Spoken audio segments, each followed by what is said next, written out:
ตาเข้า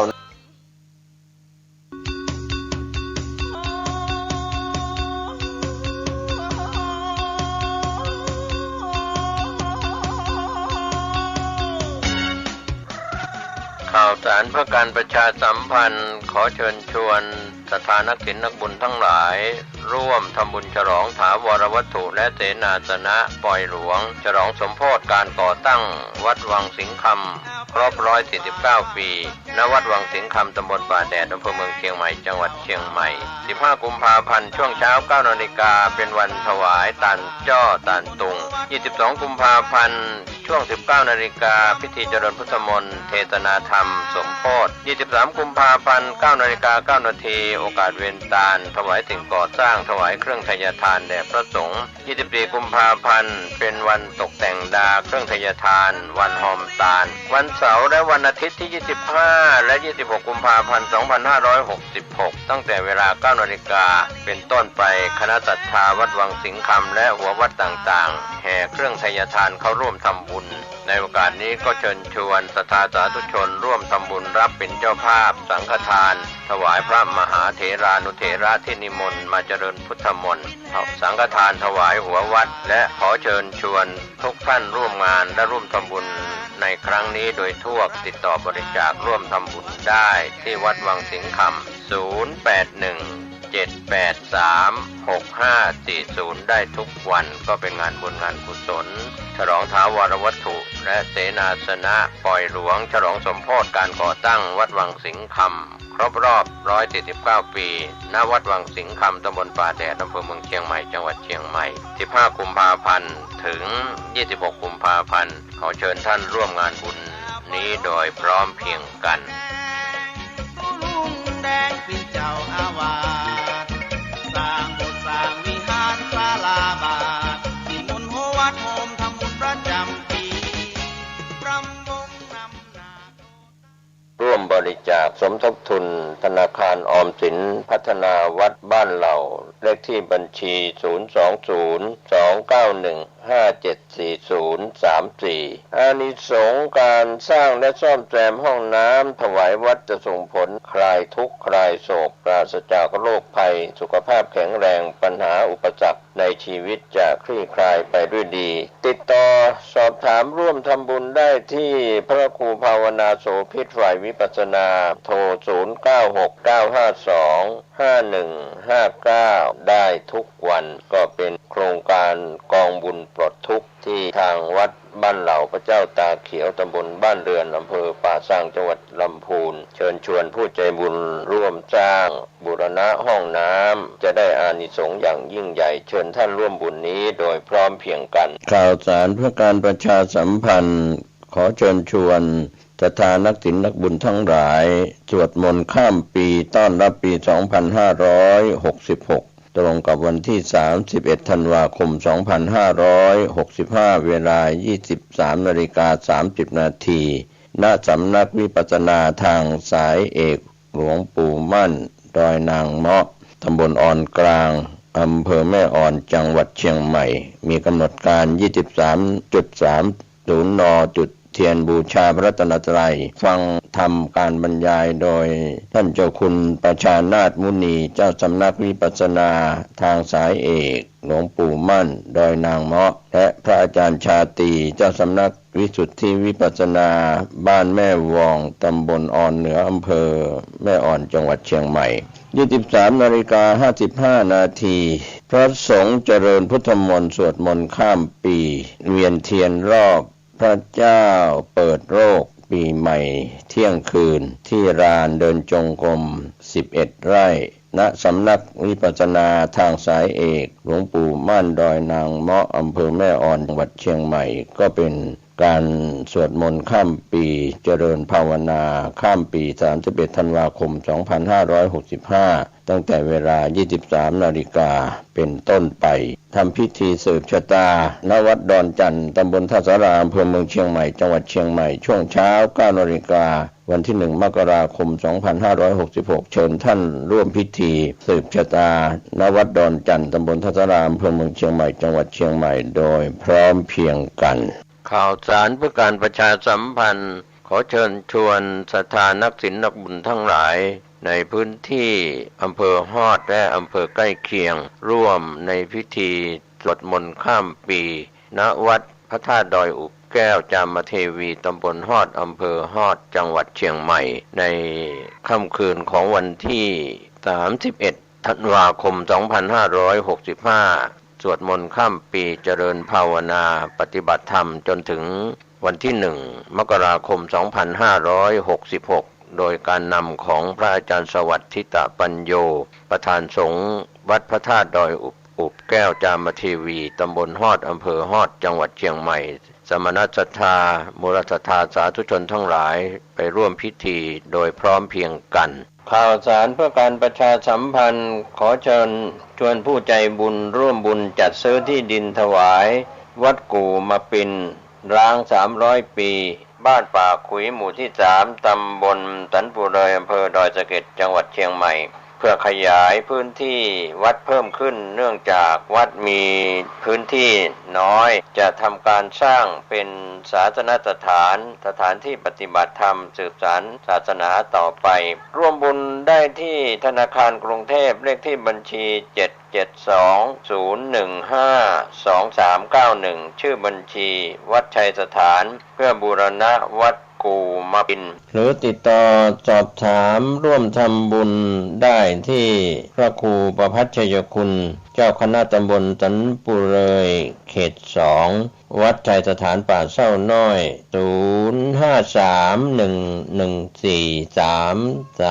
0531143332หรือที่0876572458ก็เป็นการยกวัดร้างเป็นวัดที่มีพระสงฆ์อยู่ก็งานบุญงานกุศลนี้ถือว่าเป็นการยกวัดร้าง300 ปีให้เป็นวัดมีพระสงฆ์อยู่เชิญผู้ใจบุญได้ร่วมบุญร่วมกุศลในคราวครั้งนี้โดยพร้อมเพรียงกันสวัสดีครับท่านผู้ฟังที่เคารพธรรมสาระวันนี้ผมเกษตรเพชรสำริดวิทยากรก็นำเรื่องราวธรรมะต่างๆที่เกี่ยวข้องกับการศึกษาธรรมการปฏิบัติธรรมนำมาเสนอเป็นประจำนะครับเรียกว่าพี่รู้2น้องรู้1ก็ช่วยกันคิดช่วยกันพิจารณาหลักธรรมคำสอนที่ปรากฏอยู่ 2,500 กว่าปีมาแล้วเราเรียกว่าพระไตรปิฎกอรรถกถาฎีกานุฎีกาต่างๆก็ทำให้เราเข้าใจความจริงที่เป็นตัวศาสนาก็คือปริยัติศาสนาคำสอน 84,000 พระธรรมขันธ์นั้นเป็นปริยัติศาสนาอย่างแท้จริงผู้ใดเห็นธรรมผู้นั้นเห็นเราผู้ใดเห็นเราผู้นั้นเห็นธรรมก็หมายความว่าเราได้เข้าใจถึงไตรปิฎกพระวินัยพระสูตรพระอภิธรรมที่เป็นศีลสมาธิปัญญาแล้วเราก็จะเข้าใจถึงการปฏิบัติธรรมความจริงคำสอนเหล่านั้นเป็นศาสนีเรียกว่าเป็นปาฏิหาริย์เรียกว่าอนุสาสนีปาฏิหาริย์พระพุทธองค์ทรงเผยแผ่หลักธรรมคำสอนในช่วง45 พรรษาหลังจากตรัสรู้พระอนุตตรสัมมาสัมโพธิญาณแล้วเพียงเวลาไม่นานทำให้มนุษย์และเทวดาทั้งหลายพรหมทั้งหลายได้บรรลุมรรคผลนิพพานเป็นอันมากดังนั้นตัวศาสนาตัวที่2จึงสำคัญที่สุดก็คือปฏิศาสนาถ้าเราเข้าใจในปริยัติศาสนาแล้วเราจะต้องลงปฏิบัติหลายท่านก็บอกว่าปฏิบัติเสียก่อนแล้วก็มาเรียนทีหลังบางท่านก็บอกว่าเรียนควบคู่กันไปทั้งการศึกษาการปฏิบัติเรียกว่าไปพร้อมๆกันหรือบางท่านก็ถ้ามีเวลามาก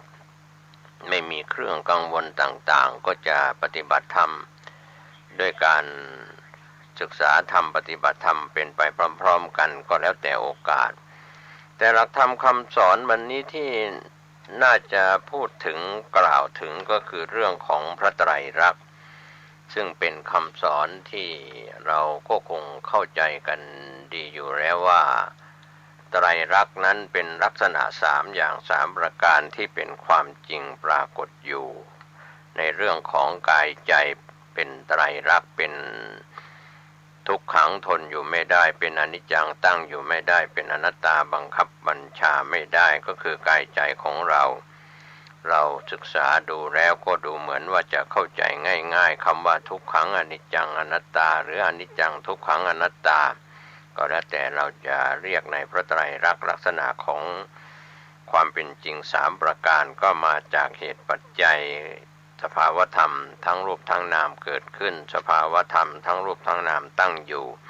สภาวธรรมทั้งรูปทั้งนามดับไปเนี่ยแหละเรียกว่าเกิดขึ้นแล้วก็ตั้งอยู่และดับไปเราเห็นในความเป็นจริงที่เป็นปัจจุบันพโยคีหรือผู้ปฏิบัติธรรมหรือคนที่เข้าถึงความเป็นภาคปฏิบัติก็จะเข้าใจคำว่ารูปนามเข้าใจคำว่ากายใจเข้าใจคำว่าตัวรู้พุทโธธัมโมสังโฆหรือยุบหนอพองหนอหรือนามพัทธะก็แล้วแต่บทภาวนาจะใช้ดังนั้นวันนี้เรามาเข้าใจคำว่าไตรลักษณ์โดยทางพฤตินัยก็คือการประพฤติปฏิบัติก็หมายความว่าลงมือประพฤติปฏิบัติกรรมฐานกันโดยตรงที่เราจะเข้าถึงสภาวธรรมที่เรียกว่าไตรลักษณ์ศึกษาอย่างเดียวเราก็เป็นเรียกว่าสุตตมยปัญญาปัญญาเกิดจากการฟังจินตามยปัญญาปัญญาเกิดจากการนึกคิดพิจารณาแต่ไม่สามารถจะเข้าถึงความจริงที่แท้จริงก็คือต้องมีภาวนามยปัญญาปัญญาทั้งสามเราก็เข้าใจว่าเบื้องต้นนั้นการฟังการคิดนั้นยังเป็นส่วนของปัญญาที่ยังไม่สามารถจะทำลายกิเลสดังนั้นการเห็นพระไตรลักษณ์นั้นจึงเข้าสู่การปฏิบัติทำอย่างแท้จริงบางคนก็อาจจะพูดไม่เข้าหลักของไตรลักษณ์พูดความจริงที่ไม่เห็นเกิดไม่เห็นตั้งอยู่ไม่เห็นดับไปของความเป็นจริงถ้าเรากลับไปมองธรรมชาติโดยทั่วๆไปนะครับท่านผู้ฟังเรากินได้ก็ต้องถ่ายออกก็เหมือนคำสอนที่เราได้รู้เรามาเผยแผ่แต่ก่อนที่องค์สมเด็จพระสัมมาสัมพุทธเจ้าในสมัยเป็นพระโพธิสัตว์ก่อนการตรัสรู้แสวงหาโมกขธรรมถึง6 ปีทีเดียวว่าอะไรเป็นทางของความหลุดพ้นจากกองทุกข์นั้นเวลาที่เสียไป6 ปีกว่าจะได้บรรลุพระสัมมาสัมโพธิญาณนั้นก็ไม่ใช่ของง่ายนะครับกว่าจะเข้าถึงธรรมกว่าจะมาเผยแผ่ประกาศธรรมทีหลังดังนั้นวันนี้พุทธบริษัทไม่ว่าจะเป็นพระภิกษุสามเณรแม่ชีหรือคฤหัสถ์อุบาสกอุบาสิกาเราหรือมนุษย์ชายหญิงเรารวมไปถึงเทวบุตรเทวดาอินพรหมยมยักษ์ก็ตาม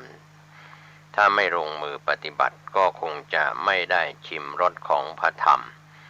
ฟังอย่างเดียวคิดอย่างเดียวคงไม่สามารถจะบรรลุธรรมได้เพราะเหตุว่าต้องลงมือประพฤติปฏิบัติก็คือภาวนา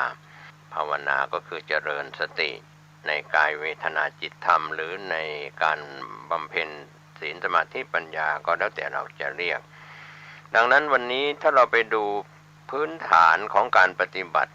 ในความหมายคำว่าวิปัสสนาการรู้แจ้งเห็นจริงในรูปในนามที่เป็นปัจจุบันก็จะทำให้เราเข้าไปสู่ลำดับของการเจริญที่เราเรียกว่าเมื่อเจริญวิปัสสนาแล้วก็จะเข้าไปสู่หลักของโพธิปักขิยธรรมธรรมแห่งการตรัสรู้เรียกว่าที่จะเป็นปัจจัยที่เราเรียกว่าโพธิปักขิยธรรม37ประการนั้น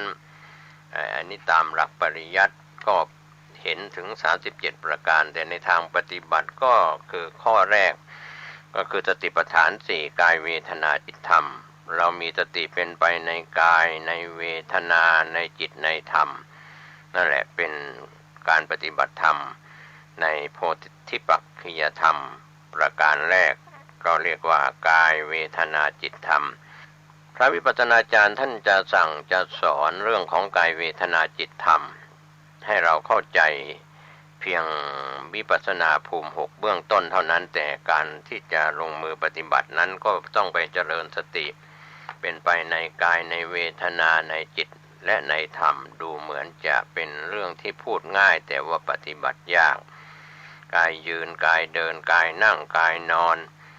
กายคู่เหยียดเคลื่อนไหวกระพริบตาอ้าปากกินดื่มถ่ายอุจจาระถ่ายปัสสาวะอะไรต่างๆเหล่านี้เป็นต้นมีสติเป็นไปในกายนุ่งห่มผ้าหรือหลับนอนหรือเอนกายอะไรต่างๆก็ถือว่าเป็นเรื่องของการมีสติที่กายส่วนเวทนาสุขทุกข์เฉยๆนั้นก็เป็นเวทนาก็ต้องกำหนดรู้จิตตานุปัสสนาก็เช่นเดียวกันรู้เท่าทันอารมณ์คือความคิดที่เกิดขึ้นข้อสุดท้ายธรรมาก็คือการกำหนดรู้ในธรรมะที่เกิดขึ้นในใจชอบ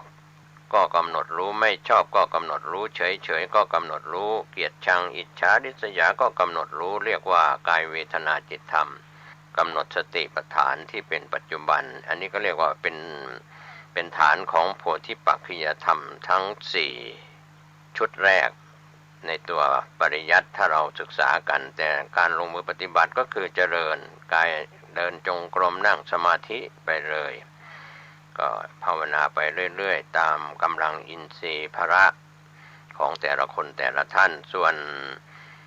โพธิปักขิยธรรมชุดที่2ที่เราพูดถึงกันที่เป็นคำสอนก็คือการตั้งความเพียรตั้งสตินี่แหละเป็นเรื่องที่เราได้ศึกษาในตัวพระปริยัตินั้นประธานทั้ง4ความเพียรทั้ง4ก็เพียรระวังบาปไม่ให้เกิดขึ้นเพียรละบาปที่เกิดขึ้นแล้วเพียรเจริญสติให้เกิดขึ้นมีสติมีธรรมะแล้วก็เพียรรักษาธรรมะที่เกิดขึ้นแล้วอย่างนี้เรียกว่าเพียรความเพียรเรียกว่าประธานภาษาบาลีว่าประธาน4นั่นแหละก็เป็นหลักของโพธิปักขิยธรรม37ในชุดที่2ก็คือมันเรียกว่าพระโยคีผู้ปฏิบัติธรรมเนี่ยเรียกว่าเพียรทั้งกลางวันกลางคืนเว้นไว้แต่หลับก็หมายความว่าตั้งแต่ตื่นมาก็กำหนดรู้ในอารมณ์ในข้อภาวนาในการที่เราจะเจริญภาวนาก็คงไม่ต้องไปกังวลนะครับเรียกว่าหลักที่เราพูดกันอยู่เสมอว่าช้างพีโยคีผอมก็คือช้างนี่ต้องอ้วนนะครับเพราะว่าถ้าช้างผอมนี่ก็ถือว่าสุขภาพของช้างนั้นเชือกนั้นไม่สมบูรณ์อาจจะมีโรคภัยไข้เจ็บไม่สบายโยคีผอมก็คือประกอบความเพียรเรียกว่าโยคาวจรผู้ประกอบความเพียรใน4ประการที่เราเรียกว่าประธาน4นี่แหละครับท่านผู้ฟังดังนั้นตื่นขึ้นมาก็เรียกว่าเริ่มกำหนดเริ่มเจริญสติทันทีเราจะก่อนจะหลับจะนอนเราก็ต้องกำหนดก่อนจะหลับจะนอนจนเราหลับไปนี่แหละเรียกว่าเพียรตั้งสติในประธาน4อย่างส่วนโพธิปักขิยธรรมชุดที่3นั่นก็คืออิทธิบาทคือความพอใจในกรรมฐานที่ครูบาอาจารย์แนะนำพร่ำสอนเรียกว่าฉันทะพอใจรับกรรมฐานจากพระวิปัสสนาจารย์แล้วก็พอใจที่จะเพียรพยายามไปแสวงหาสถานที่ปฏิบัติธรรมจะในป่าในดอยในถ้ำหรือใช้ในห้องพระซึ่งเป็นห้องส่วนตัวของบ้านเราก็ได้มีความพอใจในกรรมฐานที่อาจารย์บอกสอนบอกกล่าวให้คืออาจารย์ผู้แนะนำวิปัสสนาจารย์มีฉันทะแล้วก็มีวิริยะพยายามเรียกว่าไม่ย่อท้อต่ออุปสรรคต่อเครื่องเศร้าหมองใจเอาใจจดจ่อในกรรมฐานแล้วก็มีปัญญาเกิดจากการเจริญภาวนากรรมฐานที่เรียกว่าวิปัสสนาปัญญานี่แหละเราเรียกว่าอิทธิบาทธรรม4อย่าง4ประการเป็นโพธิปักขิยธรรมชุดที่3ส่วนโพธิปักขิยธรรมชุดที่4นั้นก็คืออินทรีย์5ก็เริ่มมีความเชื่อมั่นสัตทินรีศรัทธาในพระพุทธพระธรรมพระสงฆ์เชื่อในกรรมและผลของกรรมเหล่านี้เป็นต้นเรียกว่าสัตทินรีวิริยินรีพยายามตั้งสติพ พยายามปฏิบัติเป็นอินทรีย์เป็นกำลังใหญ่มีสติเป็นกำลังใหญ่มีสมาธิเป็นอินทรีย์เป็นกำลังด้วยดังนั้นทั้งอินทรีย์ห้าแล้วก็พละห้าเป็นไปพร้อมๆกันเมื่ออินทรีย์แก่กล้าก็ส่งให้พละห้ามีศรัทธาพละวิริยะพละสติพละสมาธิพละแล้วก็ปัญญาพละนี่ถือว่าเป็นหลักโพธิปักขิยธรรมชุดที่4คืออินทรีย์5ชุดที่5คือพละ5ส่วนชุดที่6ก็คือโพชฌงค์7อันนี้เราก็คงจะเข้าใจกันว่าโพชฌงค์ทั้ง7ที่เป็นบทสวดและสาธยายนั้นก็จะเกิดกับพระโยคีผู้ปฏิบัติธรรมโพชฌงค์7นั้นมีสติมีธรรมวิจัยมีวิริยะมีปิติมีปัสสัทธิมีสมาธิแล้วก็มีอุเบกขาล้วนแล้วได้โยคาวจรหรือผู้ปฏิบัติธรรมโยคีก็จะใช้สติเป็นโพชฌงค์เป็นหลักแล้วก็มาธรรมวิจัยตัวปัญญาเป็นข้อที่2ส่วนความเพียรเป็นข้อที่3ความอิ่มอกอิ่มใจก็เกิดขึ้นเองของพระโยคีผู้ปฏิบัติธรรมเรียกว่าดื่มด่ำในซาบซึ้งในรสพระธรรมความรู้สึกของผู้ปฏิบัติธรรมที่เข้าถึงธรรมจะมีความสุขชนิดที่ความสุขของผู้ครองเรือนภายนอกหรือโลกีนั้นไม่สามารถจะสาธยายได้เรียกว่าเป็นปีติที่เกิดขึ้นอิ่มอกอิ่มใจแล้วก็หลังจากอิ่มอกอิ่มใจองค์ของโพชฌงค์ข้อที่5ก็คือปัสสัทธิความสงบภายในทั้งร่างกายก็สงบทั้งจิตใจก็สงบเยือกเย็นไม่เครียดไม่กระสับกระส่ายรู้สึกเบาสบายอย่างนี้เป็นต้นเป็นตัวอย่างเรียกว่าเป็นการรักษาสุขภาพจิตองค์ของปีติของโพชฌงค์ปีติก็อิ่มอกอิ่มใจยังไม่พอปัสสัทธิความสงบอยู่ในสงบลึกๆภายในใจส่วนองค์ที่6สมาธิก็เกิดขึ้นจากคณิกะสมาธิรู้ขณะหนึ่งที่เป็นวิปัสสนาอารมณ์ก็ไม่วอกแวกไม่ฟุ้งซ่านมีสติเป็นไปโดยติดต่อส่วนข้อที่7นั้นก็อุเบกขาก็เรียกว่ากำหนดรู้เฉยก็กำหนดรู้นะครับในโพชฌงค์ทั้ง7นี้เราก็ถือว่าเป็นโพธิปักขิยธรรมชุดที่6ส่วนชุดสุดท้ายก็คือมรรคมีองค์8ที่เราพูดถึงกันอยู่ตลอดว่าศีลสมาธิปัญญาที่อยู่ในองค์มรรคก็มีสัมมาทิฏฐิความเห็นชอบเป็นปัญญาสัมมาสังกัปปะความดำริชอบก็เป็นส่วนของปัญญาสัมมาวาจาพูดชอบคือกล่าววาจาก็มีสติสัมมากัมมันตะทำการงานชอบก็หมายความว่าเราจะยืนจะเดินจะนั่งจะนอนก็มีสติ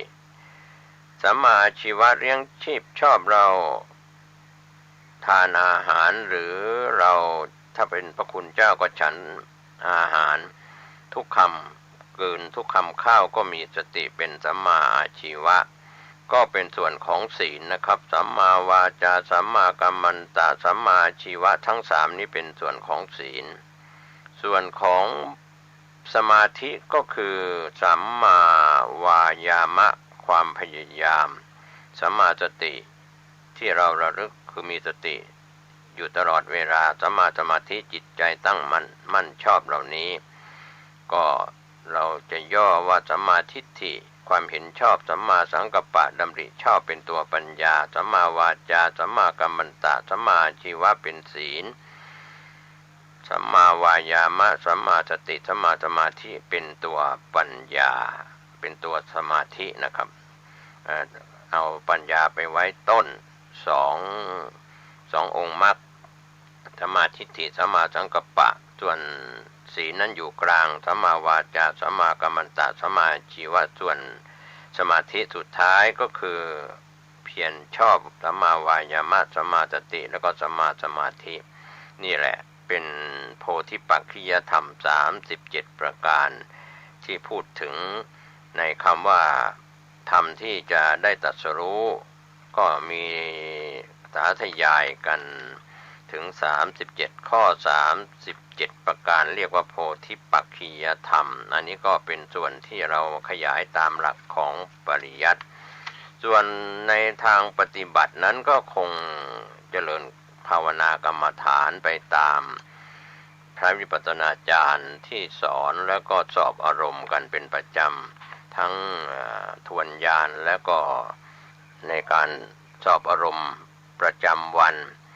หรือสอบอารมณ์ประจำสัปดาห์สอบอารมณ์ประจำเดือนก็แล้วแต่บางท่านปฏิบัติมานานก็ไม่ต้องสอบอารมณ์กันบ่อยคือโยคีก็จะต้องเล่าให้อาจารย์ที่สอนกรรมฐานถึงอารมณ์ที่เกิดขึ้นบางครั้งในลำดับของวิปัสสนาญาณ16ตั้งแต่นามรูปปริเฉทญาณเป็นต้นไปจนถึงญาณที่16นั้นพระวิปัสสนาจารย์ที่เป็นอาจารย์ผู้สอนกรรมฐานก็จะสอนแนะนำวิธีปฏิบัติแล้วก็สอบอารมณ์แก้ทางถูกทางผิดอะไรถูกอะไรผิดในระยะแรกๆในระยะเริ่มต้นนั้นส่วนใหญ่ก็ยังโยคีนั้นอาจจะไปติดในนิมิตที่เกิดขึ้นไม่ว่าจะเป็นนิมิตล่อหลอกลวงล้างก็ทำให้โยคีบางครั้งนั่งไปไปเห็นนรกไปเห็นนิมิตที่เป็นสวรรค์หรือเป็นนิมิตหลอกหลอนต่างๆนิมิตล่อหลอกลวงล้างเหล่านี้ก็โยคีจะไปติดในนิมิตที่ดีๆก็จะติด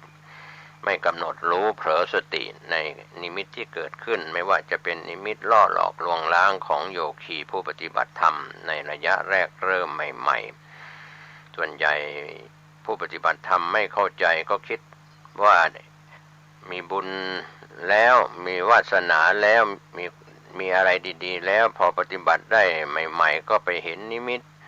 ไปเห็นภาพไปนิมิตนั่งหลับตาไปก็ไปติดในนิมิตนั้นไม่กำหนดขาดสติก็ทำให้เผลอหรือหลงลืมไปดังนั้นโยคีผู้ปฏิบัติก็อย่าได้ไปติดในนิมิตล่อหลอกลวงล้างที่อาจารย์สอนท่านก็จะแนะนำว่าให้กำหนดรู้อย่าไปเพลิดเพลินอย่าไปหลงไหลในนิมิตที่เข้าไปรู้ไปเห็นก็จะเป็นขั้นตอนของโยคีที่ปฏิบัติใหม่ๆบางคนบางท่านก็ติดนิมิตอยู่นานก็กลายเป็นอุปาทานในนิมิตในที่ตนก็ไปอวดอ้างให้คนภายนอกว่าไปเห็นนรกไปเที่ยวสวรรค์ไปท่องนรกไปเที่ยวสวรรค์อะไรต่างๆนิมิตเหล่านั้นเป็นภาพหลอกหลอนล่อหลอกลวงล้างให้เราไม่เข้าใจสิ่งที่ถูกต้องคือต้องกำหนดรู้ต้องมีสติก็เมื่อนิมิตนั้นผ่านไปล่อก็ไม่สำเร็จเพราะมีสติทันหลอกก็ไม่สามารถจะหลอกได้เราก็มีสติกำหนดรู้ลวงจะเป็นนิมิตลวงอะไรให้เราเข้าใจบางคนบางท่านนั่งไปคิดว่าตนเองเข้าใจตนเองผิดว่าบรรลุธรรมแล้วบรรลุมรรคผลนิพพานแล้วอะไรอย่างนี้ไปคิดเองคาดคะเนเอาเดาเอาไม่ได้เกิดจากการปฏิบัติธรรมบรรลุมรรคผลนิพพานตามหลักของวิปัสสนาญาณ16ก็เริ่มตั้งแต่นามรูปปริเฉทญาณเป็นต้นไปจนถึงปัจเจเวคขณญาณที่16นะครับอันนี้พระวิปัสสนาญาณพระวิปัสสนาจารย์ก็จะสอนและสอบอารมณ์จะเข้าใจพระโยคีผู้ปฏิบัตินั้นเข้าถึงสภาวธรรมไปถึงลำดับญาณเท่าไหร่ไล่ไปตั้งแต่ญาณที่1วิปัสสนาญาณที่1ที่2ที่3ที่4ที่5ที่6ที่7ที่8ที่9ที่10ที่11ที่12ที่13ที่13นี้เป็นการข้ามโคตรจากปุถุชนไปสู่อริยะเรียกว่าโคตรภูญาณส่วนที่เป็นมรรคญาณญาณที่14ญาณ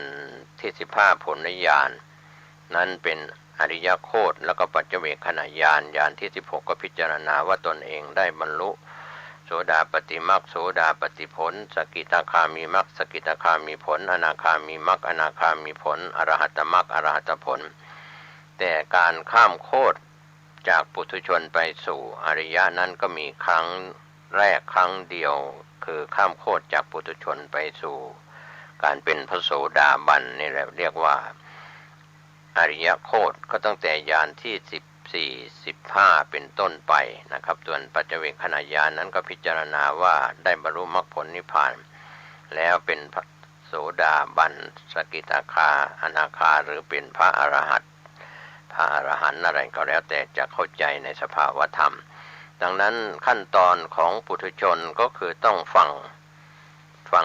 วิปัสสนาจารย์เราเป็นลูกศิษย์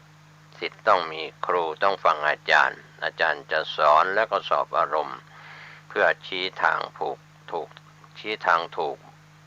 ถ้าเราหลงผิดไปก็ชี้ทางให้กลับจิตกลับใจกับความประพฤติในการปฏิบัติธรรมเสียใหม่ดังนั้นที่เราเห็นพระคุณเจ้า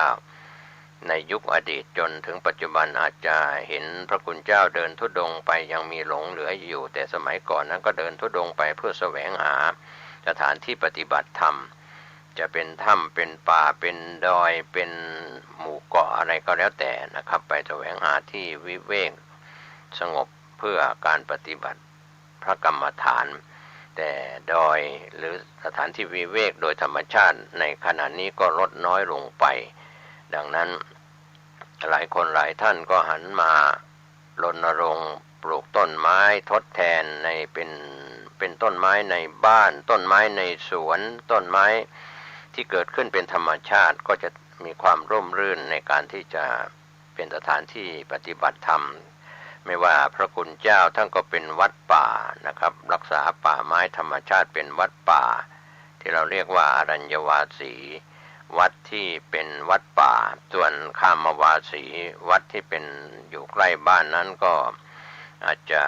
ความสงบจะไม่วิเวกเท่ากับอรัญญวาสีวัดป่าที่อยู่ตามธรรมชาติดังนั้นจึงวัดป่าจึงอยู่กับต้นไม้กับธรรมชาติเสียเป็นส่วนใหญ่เช้าขึ้นมาพระกรรมฐานเหล่านั้นก็โคจรออกไปรับบิณฑบาตตามหมู่บ้านนิคมใกล้ๆนำอาหารภัตตาหารเหล่านั้นมาฉันแล้วสำหรับพระคุณเจ้าก็ปฏิบัติธรรมในป่าก็ได้รับความสงบความสุขความวิเวกมากขึ้นก็ถือว่าเป็นภาพลักษณ์ที่เห็นว่าพระคุณเจ้าเดินธุดงค์ไปเพื่อแสวงหาป่าความสงบความวิเวกแต่ปัจจุบันป่ามีลดน้อยลงก็ใช้ห้องกรรมฐานเป็นห้องปฏิบัติอยู่ในห้องนะครับเดินจงกรมนั่งสมาธิในห้องหรือนอกห้องก็แล้วแต่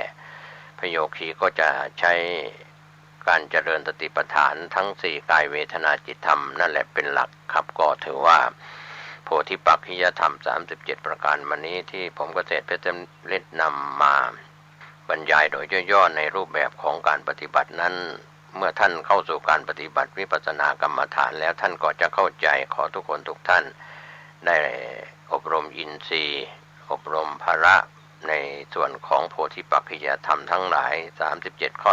37ประการได้มีโอกาสบรรลุมรรคผลนิพพานทุกรูปทุกนามสวัสดีครับปกิณกะแห่งธรรมะมาปุ๊บมาปะกระปอออกไม่ออกอีกเช่นเคยในวันเวลาเดียวกันนี้และทางสถานีวิทยุแห่งนี้เป็นประจำญาติโยมท่านผู้ฟัง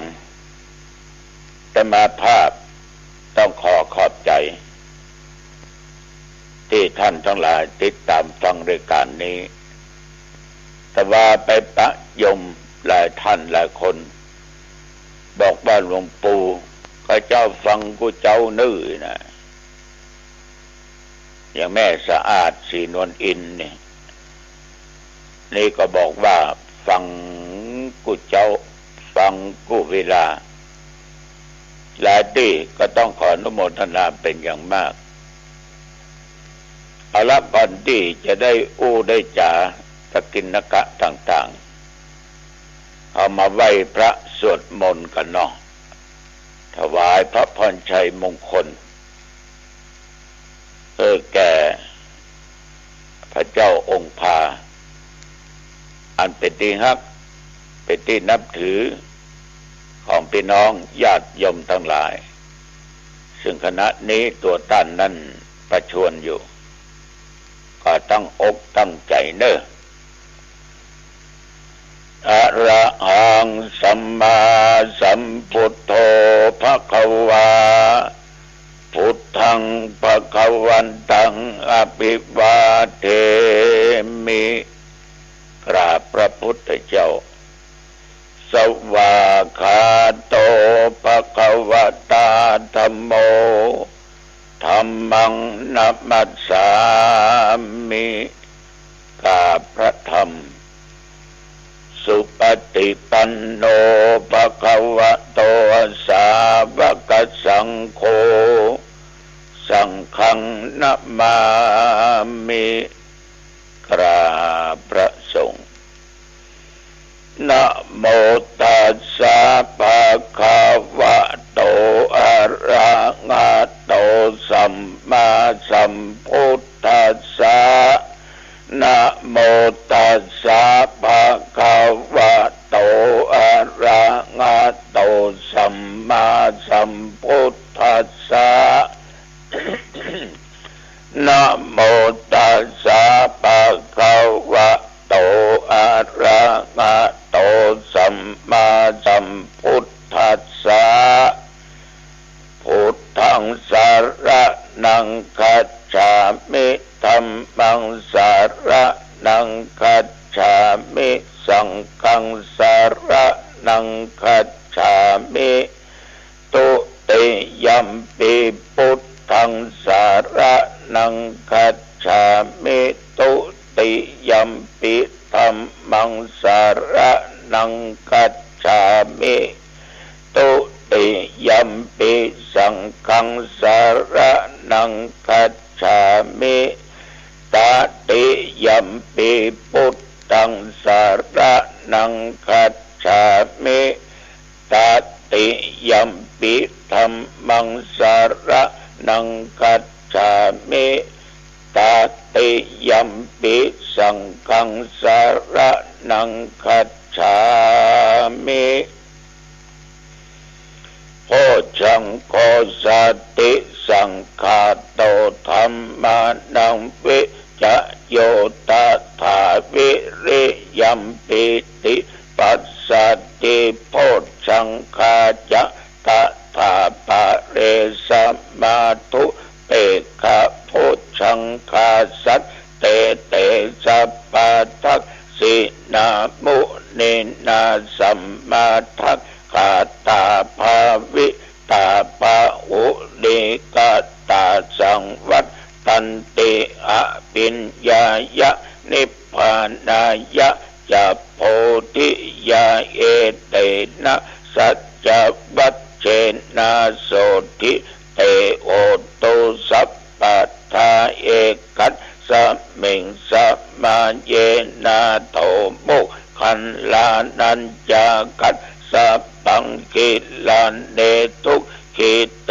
ติสวะโพชังเกสัตตะเทสะเยเตจะตังอภินันทิตัวโลกามุตจิงสุตังกะเนเอเตนะสัจจวัชเช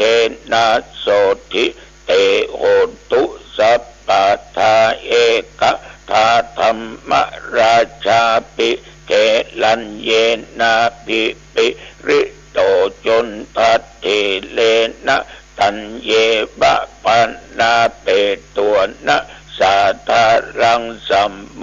ทิตตัวจะอาปาทาตัมมาวุฒธาสิธานะโสเอเตนะสัจจวัชเชนะโสธิเตโอตุสัพพะทาปะหินาติจะอาปาทาตินนันนัมปิมะเยสินังบัคคาอัตตะกิเลสาบะปัตตานุปัตตังธัมมะลังเอเตนะสัจจวัชเชนะโสธิเตโหตุสัพพะทา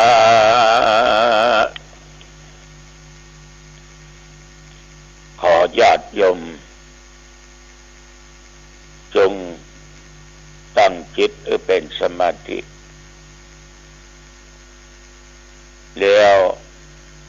ถวายพระพรชัยแก่สมเด็จพระเจ้าลูกเธอเจ้าฟ้าพัชรกิติยาภา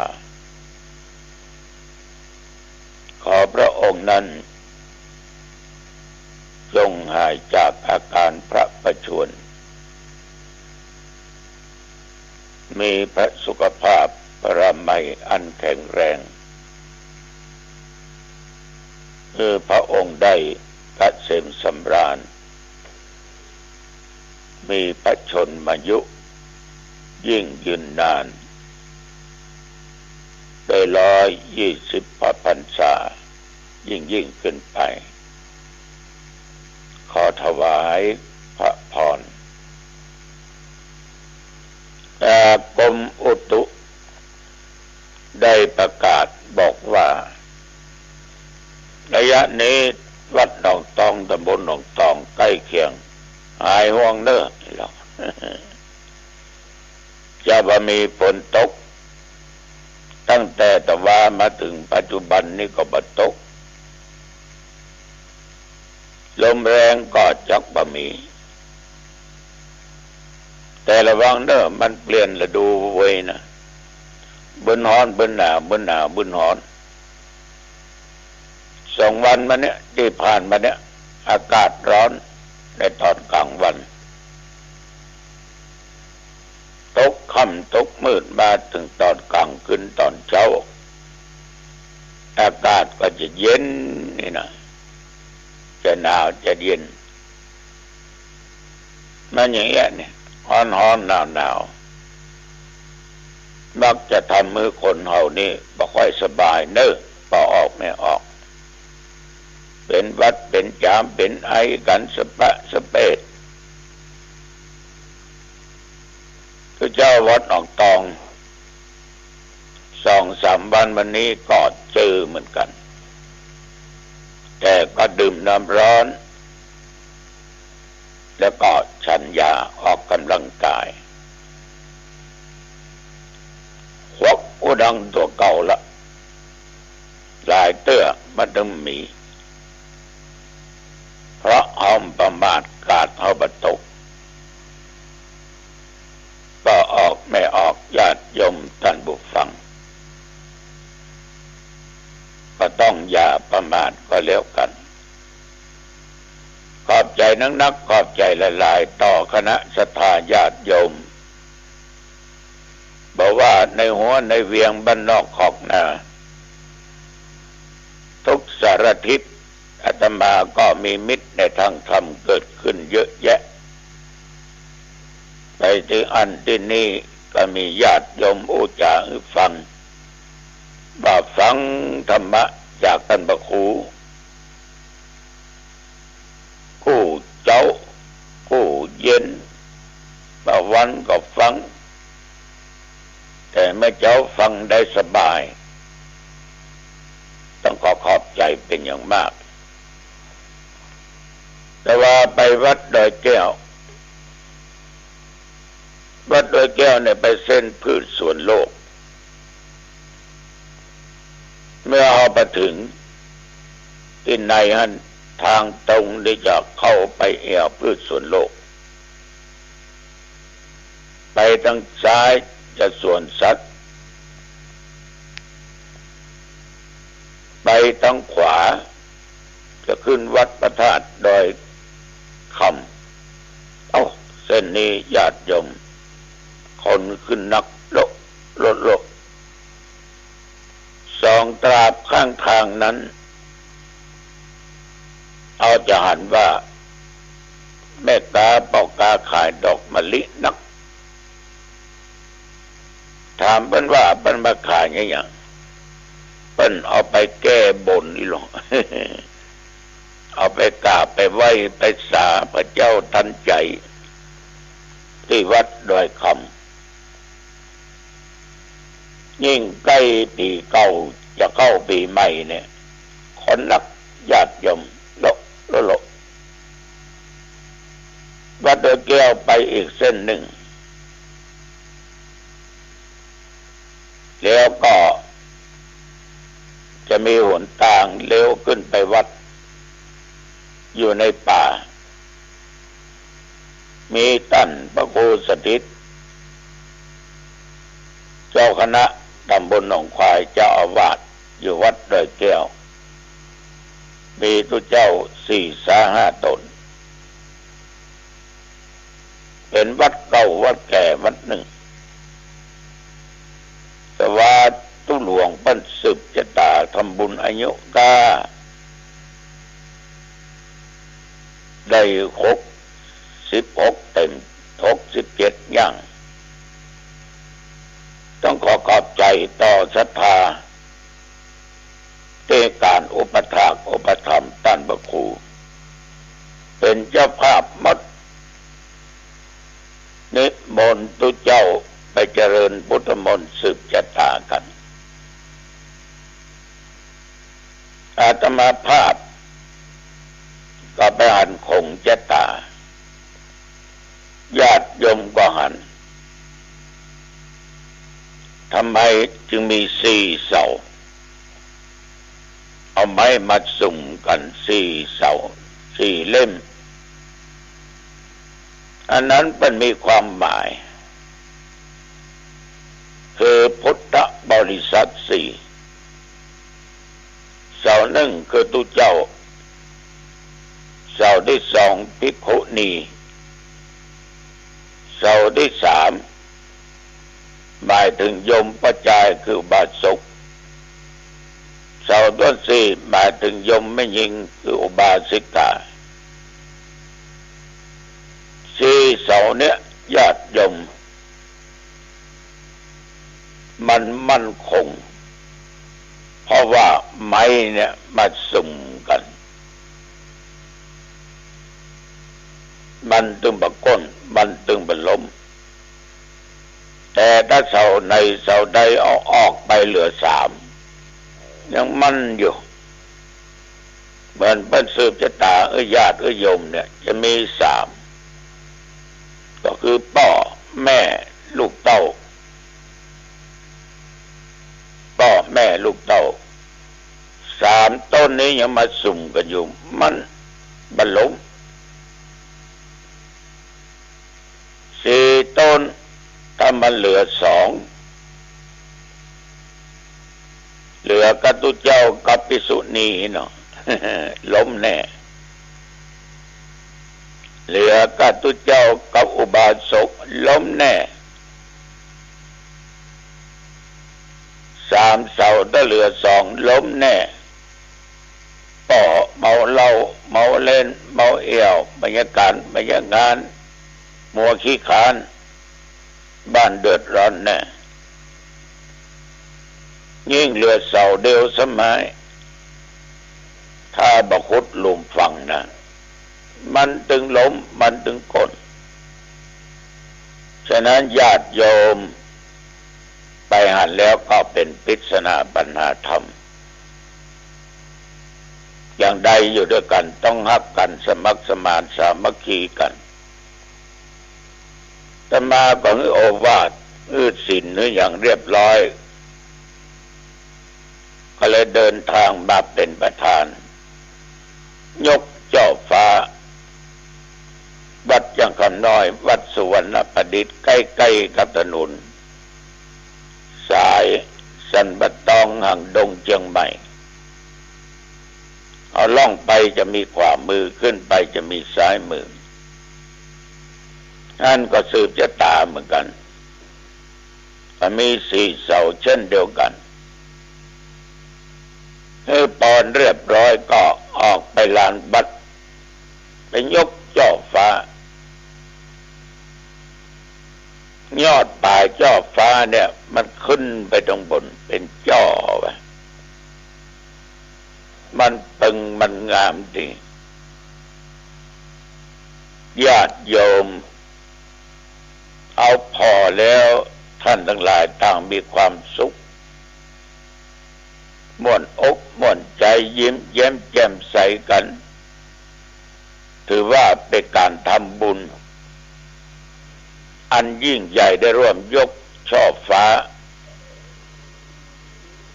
เมื่อคราวที่แล้ว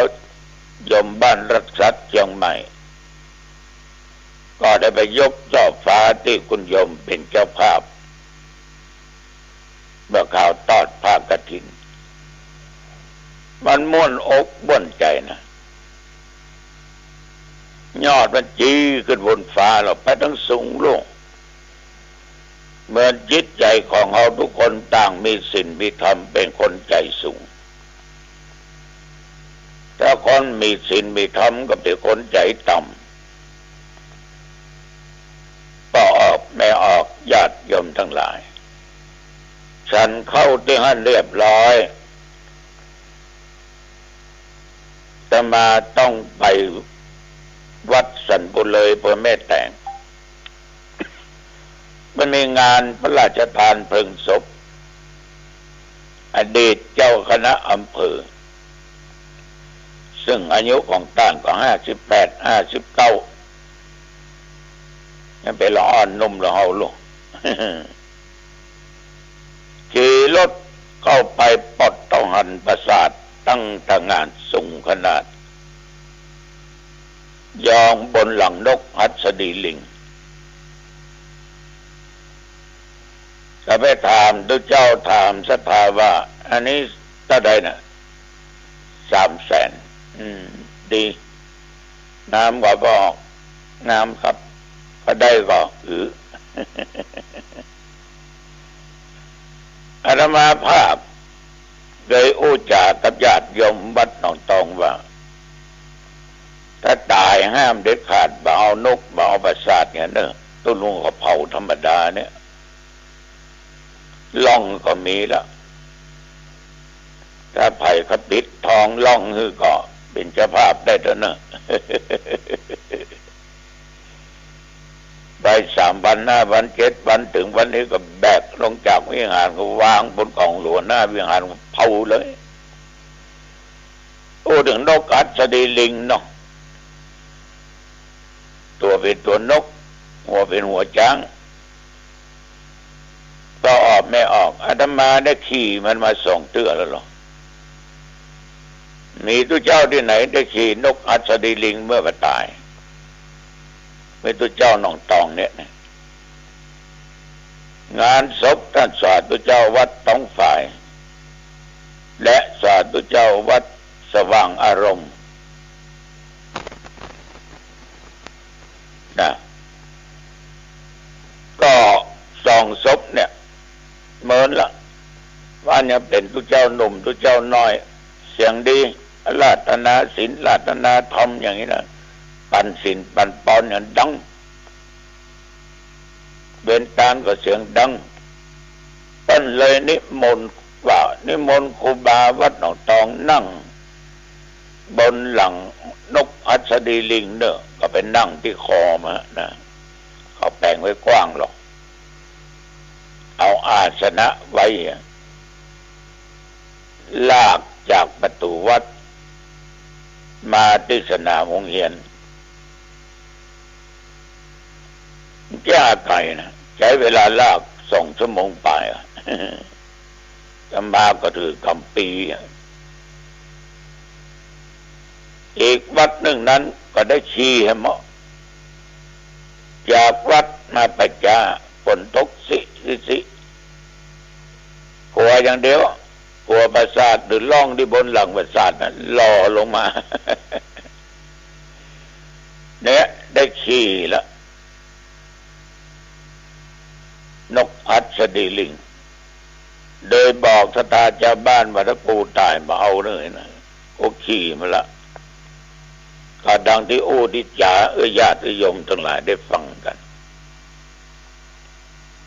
เอาที่แม่แต่งนั้นเป็นก็แปลงสะสวยงดงามก็เลยกลับมาวัดมาถึงก็เตี้ยวออกกำลังกายละถึงการค่ำมาก็อาบน้ำแต่งเนื้อแต่งตัวแหละหัวมได้หวีแป้งดึมตาเพราะมันใจเรื่องออกวัดไปแม่ลูกศิษย์ลูกหาถ่ายที่สันปะตองไปหอมขัวถึงผ้าไตรผ้าบัง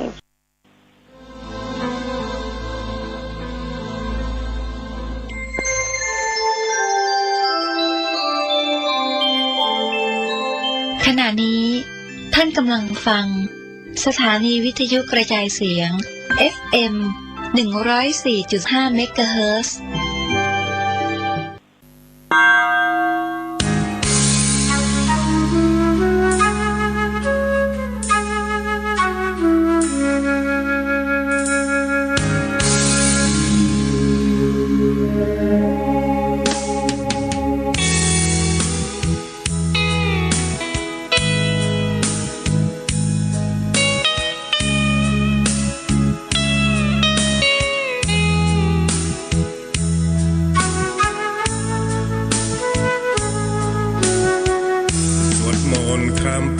สร้างบารมีข้ามพศเชิญแม่เชิญพ่อร่วมก่อสร้างบารมีส่งท้ายปีเก่าต้อนรับปีใหม่ปีนี้ขอเชิญน้องพี่มาสร้างความดีร่วมกันชาวพุทธที่ดีไม่มีงมงายด้วยการขวนขวายริเริ่มในสิ่งสร้างสรรค์เบิกฟ้าปีใหม่ให้สุขสดใสทุกวันเชิญมาพบกันเพื่อร่วมสร้างสรรค์ความดี